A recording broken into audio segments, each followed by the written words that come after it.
శాసించిన ఒక బ్రహ్మాస్త్రం, 100 కోట్ల కుంభకోణం పేరుతో ప్రభుత్వాలను గడగడలాడించిన పెను సంచలనం. అదే Delhi liquor scam.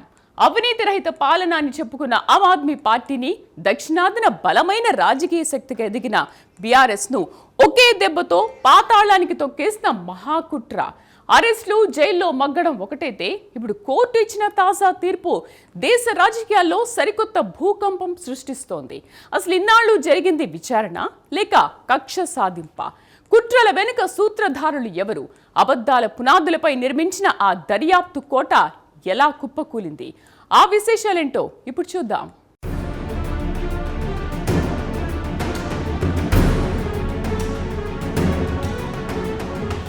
Delhi liquor scam దేశ రాజకీయాల్లో ఒక పెను సంచలనం.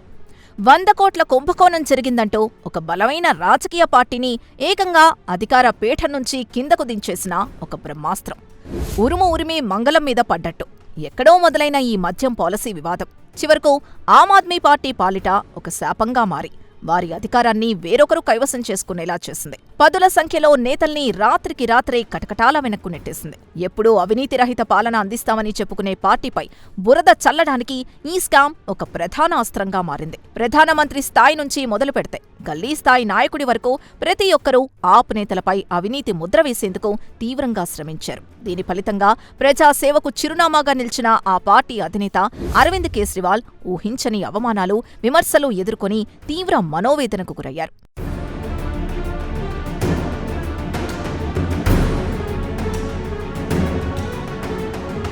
ప్రజా సమస్యల్ని ఊడ్చిపారేస్తామంటూ చీపురు గుర్తును ఎన్నికల చిహ్నంగా ఎంచుకున్న ఆప్ అదే చీపురుతో తమ ఉనికినే ఊడ్చిపెట్టుకుపోయేలా ఈ మద్యం కుంభకోణం పరిణమించింది. స్వచ్ఛమైన రాజకీయాలు చేస్తామంటూ ప్రజల మద్దతు కూడగట్టుకున్న నాయకుల్ని దోషులుగా నిలబెట్టడంలో ప్రత్యర్థి పార్టీలు ఒక దశలో విజయం సాధించాయి. దేశంలో నిబద్ధతతో కూడిన రాజకీయాలకు కాలం చెల్లిందా అన్న అనుమానం సామాన్యుల్లో కలిగేలా ఈ కేసు విచారణ సాగింది.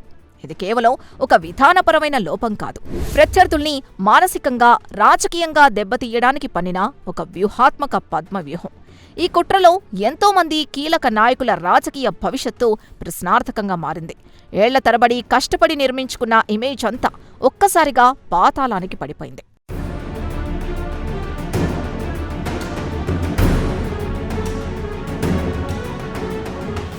ఈ ఢిల్లీ లిక్కర్ స్కామ్ సెగ కేవలం ఉత్తరాదికే పరిమితం కాలేదు. నాట్ ఓన్లీ ఢిల్లీ, దక్షిణాదిన ఉన్న తెలంగాణపై కూడా ఇది తీవ్రస్థాయిలోనే తన ప్రభావాన్ని చూపించింది. అత్త సొమ్ము అల్లుడు దానం చేసినట్లు కేంద్ర దర్యాప్తు సంస్థల్ని అడ్డుపెట్టుకుని రాజకీయ ప్రత్యర్థుల్ని కట్టడి చేసే క్రమంలో అప్పటి బీఆర్ఎస్ ప్రభుత్వంపై కూడా పెద్ద మచ్చపడేలా చేశారు. గులాబీ పార్టీ అధినేత, అప్పటి ముఖ్యమంత్రి కేసీఆర్ కుమార్తె కల్వకుంట్ల కవిత సైతం ఈడీ, సీబీఐల ఉచ్చులో చిక్కుకున్నారు. నెలలపాటు ఆమె తీహార్ జైల్లో చీకటి గదుల్లో ఊచలు లెక్కపెట్టాల్సొచ్చింది. ఒక రాష్ట్రానికి ప్రాతినిధ్యం వహించే కీలక నాయకురాల్ని అరెస్టు చేయడం ద్వారా దేశవ్యాప్తంగా ప్రతిపక్షాలకు ఒక బలమైన హెచ్చరిక పంపాలని బీజేపీ ప్రభుత్వం భావించింది. దీనివల్ల తెలంగాణలో రాజకీయ సమీకరణాలు మారిపోతాయని వారు లెక్కలేశారు.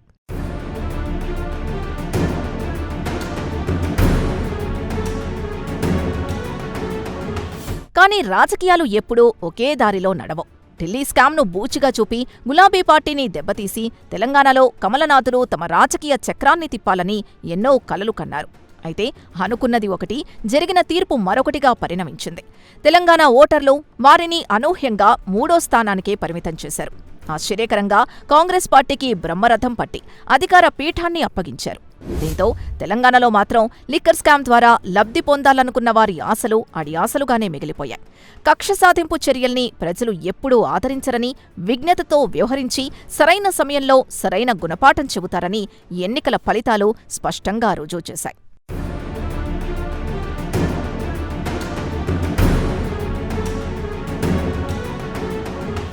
ఇక మళ్లీ ఢిల్లీ వైపు చూస్తే విద్యా వ్యవస్థలో విప్లవాత్మక మార్పులు తీసుకొచ్చిన నాటి ఉప ముఖ్యమంత్రి మనీష్ సిసోడియా పరిస్థితి అత్యంత దయనీయంగా మారింది. దాదాపు 2 సంవత్సరాలు ఆయన జైలు జీవితం అనుభవించారు. కానీ నిజం నిలకడ మీద తెలుస్తుంది అన్న నానుడి నేడు అక్షర సత్యంగా నిలిచింది. రౌస్ ఎవెన్యూ కోర్టు ఇచ్చిన తాజా తీర్పులో మనీష్ సిసోడియాతో పాటు నిందితులందరికీ క్లీన్ చిట్ రావడం అందరినీ విస్మయానికి గురిచేసింది. అంటే ఇన్నాళ్లు సాగిన ఈ హైడ్రామా అంతా కేవలం ఒక రాజకీయ కుట్రలో భాగమేనని సులభంగా అర్థమవుతోంది. ఆధారాలు లేకున్నా కేవలం అనుమానాలతో ఇంతమందిని ఇన్ని నెలల పాటు జైలులో ఉంచడం ఎంతవరకు సమంజసం? ఈ తీర్పుతో నాటి చేదు సంఘటనలు మరోసారి తెరపైకొస్తున్నాయి. చట్టాన్ని తమకు అనుకూలంగా మార్చుకొని ప్రత్యర్థుల్ని మానసికంగా కుంగతీయాలనే దురుద్దేశం ఈ కేసులో స్పష్టంగా కనిపిస్తోంది.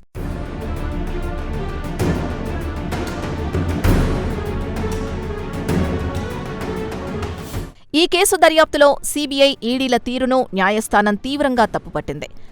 తవ్వగా ఎలుక పట్టినట్లు ఇన్నాళ్లు దేశవ్యాప్తంగా సంచలనం సృష్టించి వందల గంటల పాటు విచారణలు జరిపి సీబీఐ దాఖలు చేసిన సుదీర్ఘ ఛార్జ్షీట్లో డొల్లతనం బట్టబయలైంది. అందులో అనేక లోపాలున్నాయని, సరైన ఆధారాలు లేవని, సాక్షుల వాంగ్మూలాలకు ఎటువంటి మద్దతు లేదని కోర్టు కుండబద్దలు కొట్టింది. ఈ కేసుకు మూలమైన ఢిల్లీ మద్యం పాలసీలో ఎటువంటి విస్తృతమైన నేరపూరిత కుట్ర లేదని న్యాయమూర్తి స్పష్టం చేశారు.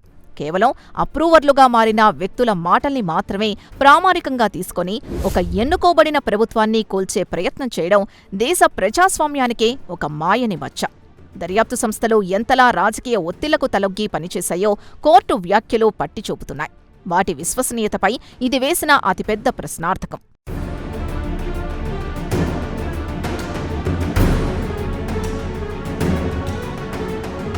న్యాయస్థానం చేసిన వ్యాఖ్యల్లో అత్యంత కీలకమైంది మాజీ ముఖ్యమంత్రి అరవింద్ కేజ్రీవాల్కు వ్యతిరేకంగా ఎటువంటి సాక్ష్యాలు లేవని తేల్చి చెప్పడం. ఆయన్ను కావాలనే ఉద్దేశపూర్వకంగా ఈ కేసులో ఇరికించారని సాక్షాత్తు కోర్టు అంగీకరించడం గమనార్హం. వాస్తవానికి ఈ కేసులో తొలి నుంచి రాజకీయ కోణం దాగుందన్న విపక్షాల వాదనలకు ఈ తీర్పు అద్దం పడుతోంది. ఎన్నో నెలల నరకయాతన తర్వాత కోర్టు తీర్పును విన్న వెంటనే కేజ్రీవాల్ కన్నీటి పర్యంతమయ్యారు. అటు తెలంగాణలో కవిత సైతం న్యాయం గెలిచిందంటూ పిడికిలి బిగించి తన ఆనందాన్ని వ్యక్తం చేశారు. నిరపరాధిగా నిలబడటానికి వారు పడిన మానసిక క్షోభ ఆ కన్నీళ్లలో స్పష్టంగా కనిపించింది. ఒక తప్పుడు కేసు ఒక మనిషి జీవితాన్ని, రాజకీయ భవిష్యత్తును ఎంతలా కుదిపేస్తుందో ఈ దృశ్యాలు కళ్లకు కట్టాయి. న్యాయ వ్యవస్థపై వారికున్న నమ్మకం చివరికి వారిని ఈ సంక్షోభం నుంచి గట్టెక్కించింది.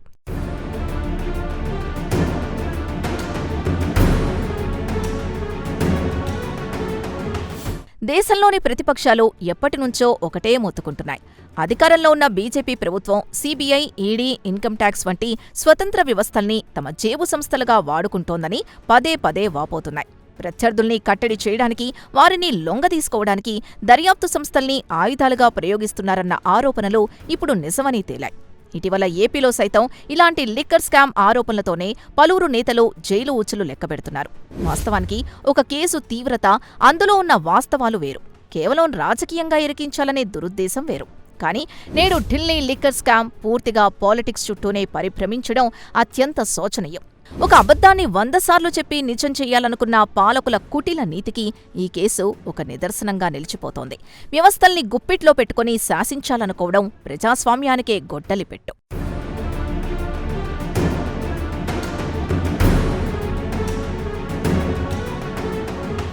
ఇక్కడ మేధావులను, సామాన్యుల్ని తొలిచేస్తున్న అతిపెద్ద ప్రశ్న ఒక్కటే. నిందితులుగా ఆరోపించబడి నిష్కారణంగా ఇన్ని నెలలపాటు జైల్లో ఉండిపోయిన వారి పోయిన పరువును ఎవరు తిరిగిస్తారు? తప్పుడు సాక్ష్యాలతో అల్లిన ఈ కథలో నిజం లేదని తేలినా ఆప్ కోల్పోయిన అధికారాన్ని, నాయకులు అనుభవించిన మానసిక వ్యధను ఎవరూ భర్తీ చేయలేరు.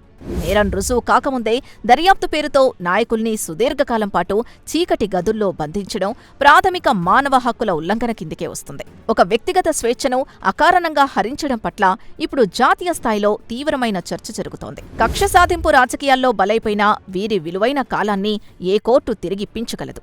సమాజంలో వారికి జరిగిన క్యారెక్టర్ అసాసినేషన్కు బాధ్యత వహించేది ఎవరు? ఇది సమాధానం లేని ప్రశ్న.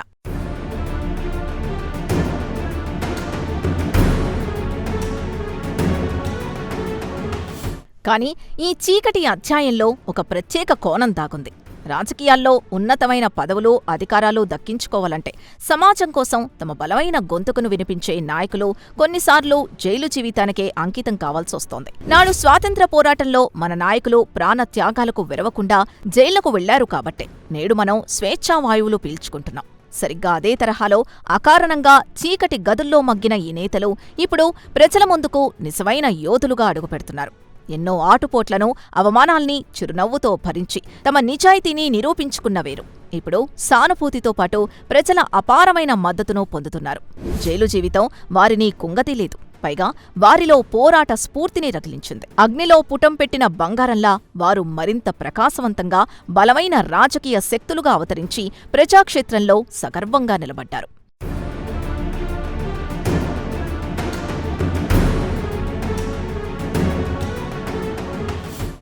ఈ మొత్తం వ్యవహారంలో మన దేశంలో ఇంకా వాస్తవం బతికుందంటే దానికి ఏకైక కారణం మన దేశానికి కవచంగా నిలిచిన న్యాయస్థానాలే. దర్యాప్తు సంస్థలు అధికార పార్టీ చేతుల్లో కీలుబొమ్మలుగా మారుతున్నాయన్న ఆరోపణల నడుమ సామాన్యుడికి, ప్రతిపక్షాలకు కోర్టులు మాత్రమే చివరి ఆశాకిరణంగా కనిపిస్తున్నాయి.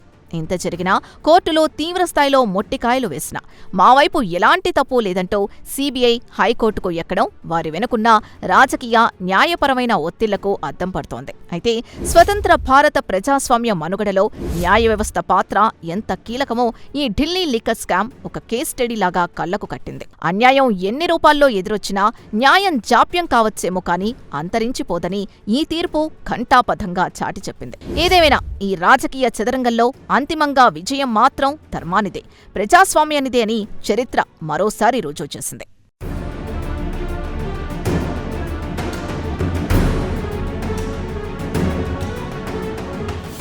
ఇది ఢిల్లీ లిక్కర్ స్కామ్ వెనుక దాగిన అసలు నిజం. నిజం గడప దాటేలోపు అబద్ధం ఊరంతా తిరిగొస్తుందంటారు. ఈ కేసు విషయంలో అక్షరాల ఇదే జరిగింది. కానీ ఇక్కడ మిగిలిపోయిన ఒక అతిపెద్ద ప్రశ్న, నిష్కారణంగా నెలల తరబడి జైల్లో మగ్గిపోయిన ఆ నాయకుల కాలాన్ని, సమాజంలో వారు కోల్పోయిన పరువును ఏ కోర్టు తిరిగిప్పించగలదు? దర్యాప్తు సంస్థలను గుప్పిట్లో పెట్టుకుని ఆడిస్తే చివరకు ప్రజాస్వామ్యానికే అది ఉరితాడుగా మారుతుందని ఈ తీర్పు స్పష్టం చేస్తోంది. న్యాయం గుడ్డిది కావచ్చు, కానీ కాలం అన్నీ గమనిస్తూనే ఉంటుంది. అన్యాయం ఎన్ని రూపాలు ఎదురొచ్చినా అంతిమ విజయం ధర్మానిదే అని చరిత్ర మరోసారి రుజువు చేసింది.